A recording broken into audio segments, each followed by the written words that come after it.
आता आपण उघड टॉप 9 मोठ्या बातम्या। साताऱ्यात आज मुख्यमंत्र्यांच्या हस्ते शिवशस्त्र शौर्य गाथेचं उद्घाटन होणार। शस्त्र प्रदर्शनात शिवकालीन वाघनखही सर्वसामान्यांना बघता येणार। शिवभक्तांची उत्सुकता शिकेला। महाराष्ट्र काँग्रेस कमिटीच्या प्रमुख नेत्यांची आज काँग्रेस प्रदेशाध्यक्ष नाना पटोलेंच्या अध्यक्षतेखाली बैठक। आगामी विधानसभा निवडणुकीवर बैठकीत चर्चा होणार। क्रॉस वोटिंग करणाऱ्या 7 आमदारांवर आज कारवाईची शक्यता कमीच। शरद पवारांचा आज अहमदनगर, अकोले, निफाड आणि जुन्नर दौरा। अकोल्यातील शेतकरी मेळाव्याला उपस्थित राहणार।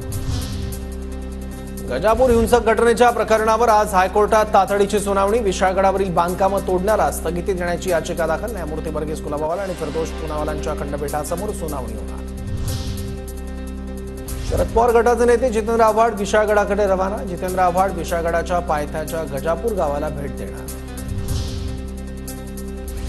पूजा खेडकर अजूनही वाशिमच्या शासकीय विश्रामगृहात मुक्कामी। विश्रामगृहाची बुकिंग उद्या सकाळपर्यंत वाढवली। पूजा खेडकर आज संध्याकाळपर्यंत पुणे किंवा दिल्लीत जाण्याची शक्यता। पूजा खेडकरला पुणे पोलिसांकडून दुसऱ्यांदा नोटीस। वाशिम पोलीस ठाण्याच्या एपीआय श्रीदेवी पाटील यांनी खेडकरला नोटीस दिली। पुणे येथे जबाब नोंदवण्यासाठी दुसरी नोटीस।